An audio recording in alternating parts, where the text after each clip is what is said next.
ఈరోజు పొద్దున ఈ న్యూస్ చూశారు.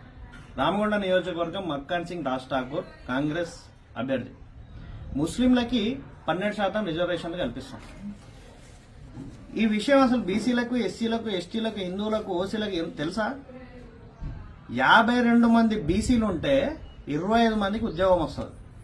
ఇప్పుడు 12% రిజర్వేషన్ అంటున్నారు కదా, 16% ఉన్న జనాభాకి 12% రిజర్వేషన్ అట. అంటే 16 మంది ముస్లింలల్లో 12 మందికి ఉద్యోగాలు వస్తాయి. హిందువులారా వినండి, 16 మంది ఉన్న ముస్లింలకి దానిలో 12 మందికి ఉద్యోగాలు వచ్చేస్తాయి. బీసీలకు ఎంత వస్తాయి తెలుసా? 52 మంది ఉంటే 25 మందికి వస్తాయి, అంటే సగం మందికి వస్తాయి. ఇక్కడ 16లో 12 మందికి వస్తాయి. ఇది రాజ్యాంగంలో ఉందా? 1948లో తెలంగాణ ఏర్పడది, అంటే భారతదేశంలో కలిసింది. అప్పటిదాకా ముస్లిం రాజ్యాలే కదా ఉన్నాయి, నిజాం రాజులే కదా ఉన్నారు, ఉర్దూ ఉన్నోళ్ళకే కదా ఉద్యోగాలు ఉన్నాయి. వాళ్ళందరూ ఏ సామాజిక వివక్ష అనుభవించలేదే. ఇప్పుడు బీసీలకు, ఎస్సీలకు, ఎస్టీలు సామాజిక వివక్ష అనుభవించారు అని చెప్పేసి అంబేద్కర్ గారు రాజ్యాంగంలో రిజర్వేషన్ పెట్టారు. ముస్లింలు ఏ సామాజిక వివక్ష అనుభవించారని మీరు రిజర్వేషన్ ఇస్తున్నారు? ఇప్పుడు 12% రిజర్వేషన్ ఇచ్చారు. అవి ఎప్పటి వరకు ఇస్తారు? ఎప్పుడు తగ్గిస్తారు? అసలు ఒకసారి రిజర్వేషన్ ఇచ్చిన తర్వాత తగ్గించే ధైర్యం ఎవరైనా చేస్తారా? మీరు ఓన్లీ ఓటు బ్యాంక్ కోసం, గంపగుత్త ఓటు బ్యాంకు, మైనార్టీ లేదు మాకు పడితే మేము గెలుస్తాం అనే ఓటు బ్యాంక్ కోసం మీరు రిజర్వేషన్ ఇచ్చుకుంటూ పోతున్నారు. ఈ రోజు 12% ఇచ్చారు, రేపు పొద్దున అధికారం కోసం 20% అంటారు, తర్వాత 30% అంటారు. నేను ఒక బీసీ, ఇందులో ఉంటే నాకు సగం శాతమే ఉద్యోగావకాశం వచ్చే అవకాశం ఉంటుంది, సగం పర్సెంటే. ఇప్పుడు అదే నేను ఒక ఇస్లాంలోకి వెళ్ళిపోయాను అనుకోండి, ఒక మైనారిటీ క్రిస్టియన్లోకి వెళ్ళిపోయాను అనుకోండి, నాకు ఖచ్చితంగా ఉద్యోగం వస్తుంది. ఇప్పుడు నేను బీసీలో ఉంటానా, మైనారిటీలోకి వెళ్ళాలా, మతం మారాలా?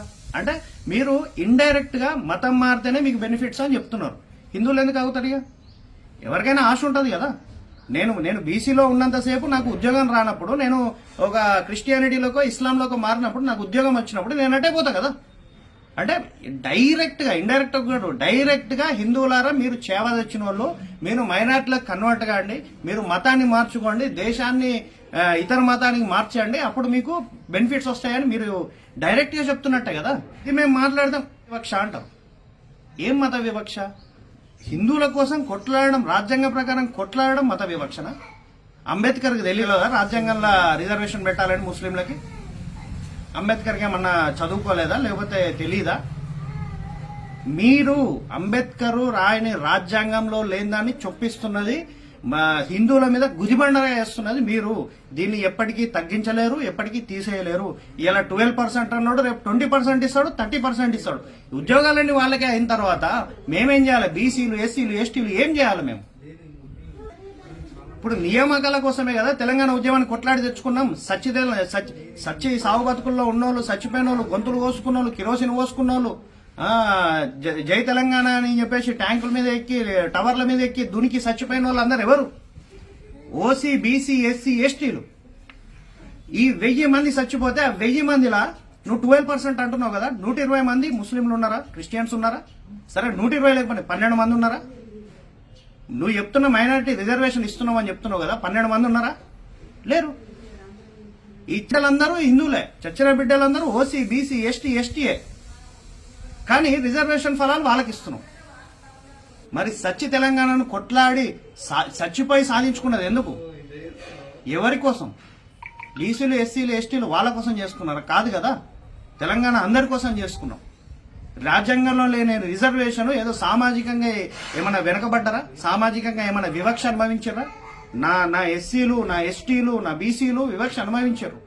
అందుకు కదా సామాజికంగా అందరు సమానంగా ఉండాలని రిజర్వేషన్ తెచ్చింది.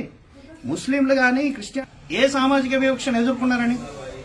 ఇది తప్పు. ఓట్ల కోసం మీరు చేస్తున్నది తప్పు. ప్రజలారా మీకు దండం పెట్టి చెప్తున్నా, ఒక పథకం పెట్టినప్పుడు వాడు ఎందుకు పెట్టాడు, ఎట్లా పెట్టాడు, ఎవరి కోసం పెట్టాడు, ఎక్కడికి పోతుంది, ఇవన్నీ చూసుకోండి. వాడు 2000 ఇచ్చాడు, 3000 ఇచ్చాడు, పెన్షన్ 4000 ఇస్తున్నాడు, వాడిని కోట వేసుకుంటా పోతే వాడు రేపు పొద్దున మనం అడుక్కునేటోళ్ళమే అవుతాం, మన భవిష్యత్తు అంధకారం అవుతుంది, మన పిల్లల భవిష్యత్తు ఇంకా అగమ్యగోచరం అవుతుంది. ఆలోచించుకొని ఓటేయండి. ఏ పార్టీ ఏంటిది, అభ్యర్థి ఎవరు, వాళ్ళు ఎవరి కోసం పనిచేస్తున్నారు, ఓట్ల రాజకీయాలు, గంపగుత్త రాజకీయాల కోసం వాళ్ళు ఏమేమి హామీలు ఇస్తున్నారో తెలుసుకొని ఓటేయండి. భారత్ మాతాకి జై.